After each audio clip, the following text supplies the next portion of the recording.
They say some graves don't hold the dead.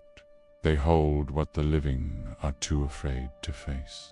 And if you ever find yourself near Pilot's Knob Cemetery, just outside Marion, Kentucky, you'll understand exactly what that means. Because there's a grave, they're small, iron-fenced and chained, shut where something still moves beneath the dirt. I didn't believe it either, until I went there myself. It all started when I was researching local legends in Kentucky. I met a local historian in Marion, a man who seemed to know every whispered secret the town held.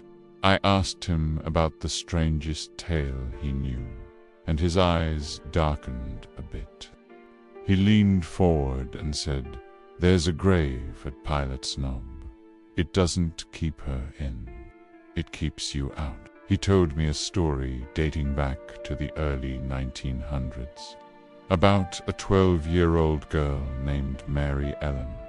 The town had been plagued by a series of misfortunes, barns burning down for no reason, livestock falling ill overnight. Fear spread like a disease, and the townsfolk needed someone to blame. Their suspicion fell on little Mary Ellen. They accused her of witchcraft, of making a pact with dark forces. According to the legend, they didn't give her a proper burial. They took her to the edge of Pilot's Knob Hill and buried her in secret.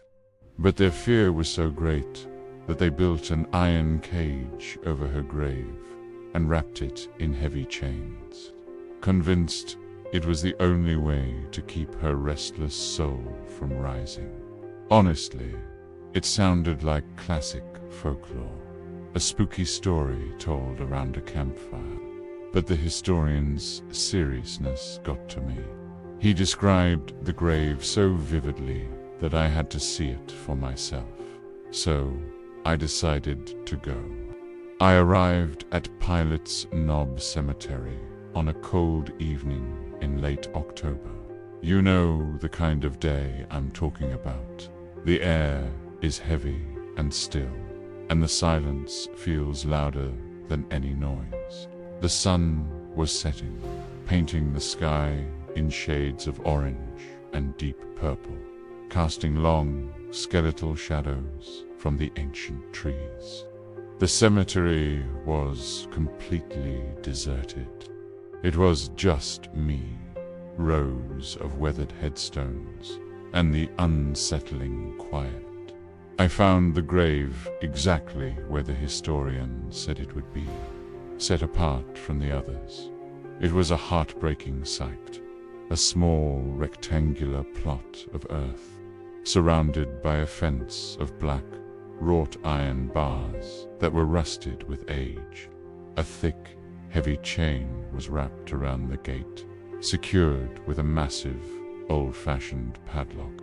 The ground inside the fence looked disturbed. It wasn't flat, it was uneven, as if something had been pushing up from below. Carved faintly into the marble slab was a child's name, and a chilling warning, "May her spirit be contained."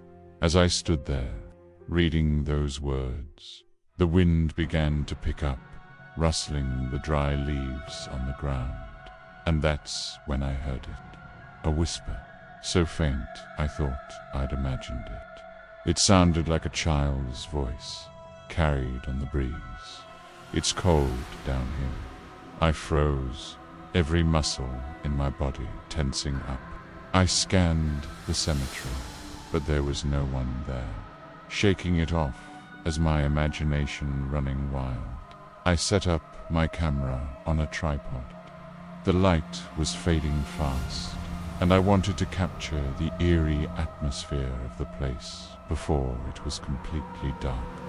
As the last sliver of sun disappeared behind the hill, my camera's viewfinder started flickering with white static. That's when I saw it. Movement, just a blur at first. something small and pale darting between the headstones, just behind the iron fence. My first thought was that it was an animal, a raccoon or a fox. I called out, "Hey, who's there?" The movement stopped, and then a figure emerged from behind the grave. It was a shadow, thin and child-sized, crawling on all fours. But its arms were bent at an unnatural angle, the wrong way. It turned its head to look at me too slowly, and even from a distance, across the fence, I could see its eyes. They were just black, empty, like two dark holes that seemed to pull in all the light around them. It was the most terrifying thing I have ever seen. Instantly, the air turned ice cold. My breath fogged in front of my face, and then came a sound from the ground beneath that chained grave. A dull thump, once, twice, then again and again, growing faster and louder. It sounded like fists beating against a wooden coffin from deep underground. The metal bars of the fence began to shake, the chains rattling violently. And that voice returned, louder this time, filled with a desperate, chilling echo. Let me out. My survival instinct screamed at me to run. But I was paralyzed by a mix of terror and disbelief. I stumbled backward, my heart pounding against my ribs like it was trying to escape. My camera was still rolling, its little red light blinking in the growing darkness. I finally broke free from my trance and turned to grab it. As I did, all the noise stopped. The thumping, the rattling, the whispering, everything went dead silent. A silence that was far more terrifying than the noise it replaced. Pry. I risked one last look back at the grave, and my blood ran cold. The heavy padlock on the gate was open. It was hanging loose from the chain. For a moment, I didn't run. I tried to rationalize it. Maybe the rattling had shaken it loose. Maybe it was just an old, faulty lock. I crept closer, my legs feeling like lead, and that's when I saw it. There, in the dirt, just inside the fence, a small handprint. It was pressed deep into the earth, as if someone had pushed themselves up, and the soil around it looked fresh, disturbed. I reached out a trembling hand, not quite touching it, but I could feel a faint warmth radiating from the print. That's when I ran. I grabbed my camera and didn't look back. I sprinted through the cemetery, the sounds of my own frantic footsteps echoing in the dark.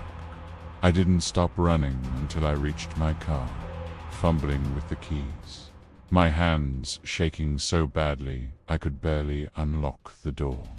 I drove straight back to town. The image of those black eyes burned into my mind. I didn't dare to look at the footage until I was safe at home with all the lights on. I scrubbed through the video, my heart still racing. At first, it just showed me walking through the cemetery, the audio picking up the sound of the wind. Then I found the part right before I ran. I played it back, frame by frame, and there it was. For just a few seconds, you could see a small, pale figure crouched inside the iron fence. I zoomed in and froze the frame. Her face was turned directly toward the camera. Her eyes were as black as coal, and her mouth was open, stretched into a silent scream that no sound came out of. A moment later, the video cut to static. A week later, I went back to see the historian. My hands were still shaking as I tried to show him the footage on my laptop. He took one look at the thumbnail and pushed it away. He wouldn't watch it. He just looked at me with a grave expression and said, "You shouldn't have filmed her. The fence keeps her there until someone gives her their attention, until someone opens the door." I told him it was already unlocked when I left. The color drained from his face. He looked genuinely scared. "Then you better pray," he whispered, "that she didn't follow you home." That very night I was jolted awake by a familiar sound. The faint, rhythmic rattling of chains, seeming to come from right outside my bedroom window. I crept to the window and peered out into the darkness. There was nothing there, just an empty street. But as I turned away, I noticed something on the glass. A small, perfect handprint, exactly like the one I saw at the grave. I don't visit cemeteries anymore, not after what happened at Pilot's Knob. They say the witch girl still waits by her grave, her whispers calling out to anyone who gets close enough to listen. And if you hear her, they say you've already been marked, because those chains don't hold forever. And with every visitor who gives her their fear, she gets stronger. Thanks for watching, everyone. This was a difficult story to tell. If you found this as chilling as I did, hit that like button and subscribe for more explorations into the unknown. Stay safe out there.